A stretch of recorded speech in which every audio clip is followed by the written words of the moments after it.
우원식 의원은 16일 당내 국회의장 후보 경선에서 추미애 당선인과 1대1로 붙어 승리했다. 추 당선인이 선거 과정에서 조정식 의원과 단일화를 하고 이재명 대표가 그 뒤에 있다는 전언이 돌았던 상황에서 나온 뜻밖의 결과에 강성 지지자들은 반발하고 있다. 그런데 이 와중에 수석 최고위원인 정청래 의원은 자신의 소셜 네트워크에 당원이 주인인 정당, 아직도 갈 길이 멀다. 상처받은 당원과 지지자분들께 미안하다며 우 의원의 당선이 당신과 괴리된다는 듯한 글을 남겼다. 우 의원은 17일 MBC 라디오 김종배의 시선집중 인터뷰에서 관련 질문을 받고 정 의원이 어디로 가려고 하는 건지 잘 모르겠다고 답했다. 이어 당원들의 민심이 저한테 오해가 있을 수도 있고 추미애 후보를 더 바랐던 심정도 있을 수는 있다며 그게 다 채워지지 못했다고 우리 당원들이 그렇게 생각하실 수 있다. 충분히 그럴 수 있다고 생각한다고 말했다. 하지만 속을 들여다보면 저도 그렇게 대충 살아온 사람이 아니다라고 반박했다. 지난번 후쿠시마 원전 오염수 방류 문제에 대응할 때 15일 동안 저도 목숨을 건 단식을 했고 제가 홍범도 장군기념사업회 이사장으로 흉상 이전 문제에 대해서 아주 단호하게 싸워왔고 지금까지 지켜왔다. 또 제가 을지로위원회 11년 동안 했는데 그게 꽤 성과를 내지 않았나.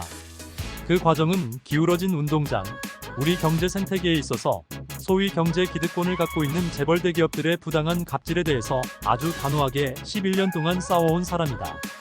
우 의원은 그런 현장성까지 감안하면 제가 바라보고 있는 우리 사회의 전망, 또 국회가 할 일, 그것은 당원들이 지켜보면 아실 것이라며 그런데 정청래 최고위원은 상당히 책임있는 국회의원인데 그렇게 얘기하는 건 적절치 않다고 말했다.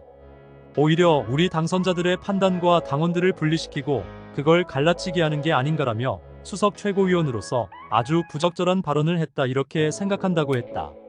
우 의원은 당의 운영 주체가 당원이냐 의원이냐 하는 문제 아닌가란 질문에도 그걸 왜 분리해서 보는지 모르겠다고 답변했다.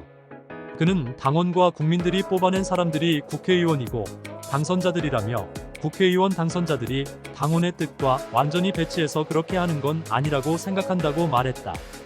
이어 그걸 너무 지나치게 분리하는 건 옳지 않다며 늘 국회의원들은 당원들과 소통하고 그런 속에서 당원들의 목소리를 듣고 하는 것이라고 덧붙였다. 한편 우 의원은 전반기 국회의원 구성 협상을 6월 중으로 끝내야 되지 않겠나라며 속도를 내겠다는 의지를 드러냈다. 그는 국회는 대화하고 협상하는 곳이기 때문에 협상을 존중해서 잘 이끌어 나갈 수 있도록 해나갈 생각이라면서도 그렇지만 국민의 이익에 반한다.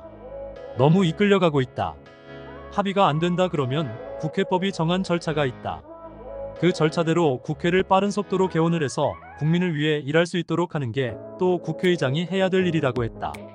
현재 정청래 의원처럼 많은 민주당 지지자들과 당원들은 큰 실망감에 빠져 있는 것도 사실이다.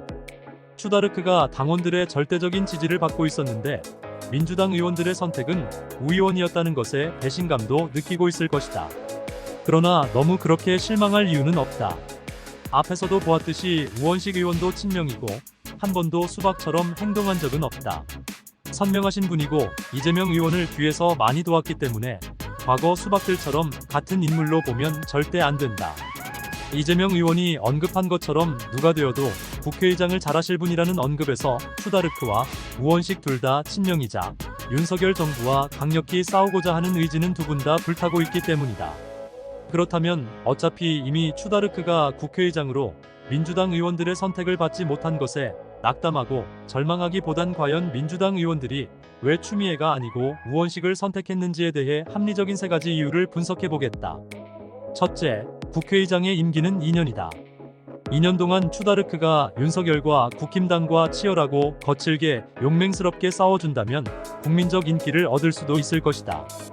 그로 인해 자연스럽게 차기 대선 출마에 대한 욕심이 생겨날 수 있는 것이다. 만약 2년 임기를 채운 후에 대선 출마를 선언한다면 어쩌면 이재명 대표의 강력한 경쟁자가 될 수도 있는 것이다. 이런 맥락에서 민주당 의원들의 우원식의 선택은 꼭 불리한 것만은 아니다라고 볼 수 있을 것이다. 둘째, 추다르크는 원칙과 상식에 맞는 소신 있는 행동을 과거에도 여러 차례 보여주었을 때 어느 누구도 막을 수가 없었다. 예컨대 노무현 대통령 탄핵 때 가장 앞장서서 노무현 탄핵의 선두에 섰다. 문재인에게도 반기를 든 것도 민주당 의원들의 뇌리에 강력히 각인되어 있다는 것이다. 추다르크의 투쟁력과 물불 가리지 않는 성향은 윤석열과 싸울 때 필수적이지만 만약 그 칼날이 노무현을 향한 것처럼 이재명 대표에게 향한다면 누가 막을 수 있겠는가? 경험이 많은 다선 의원들은 추다르크와 타협하기 힘든 그런 지점을 생각하면 투표했을 수도 있다. 셋째, 너무나 극단적인 국회 운영으로 오히려 민주당에 부담을 주지 않을까? 심각한 역풍이 예상될 때는 한 발 물러설 수 있어야 하는데 저돌적으로 그냥 밀어붙일 경우 이재명 대표와 민주당의 악영향이 생길 수도 있다는 것이다. 만약 이재명 대표가 추미애 국회의장에게 이번엔 그냥 넘어가면 좋겠습니다 라고 제안했을 때 추다르크가 막무가내식으로 나홀로 내달린다면 민주당 전체의 위기를 초래할 수도 있다고 생각했을 것이다. 그러므로 이 모든 것을 종합해 볼 때 추미애가 국회의장이 되었다면 최고의 선택이 되었겠지만 어차피 이미 결과가 나온 마당에 위에 세 가지 이유를 한번 생각해 본다면 수박이 아닌 친명이자 평생 민주화 운동에 몸담은 우원식 국회의장도 차선으로 괜찮을 수 있다는 생각을 해보길 바랍니다. 구독과 좋아요, 알림 설정은 영상 제작에 큰 힘이 됩니다. 맛있는 정치였습니다.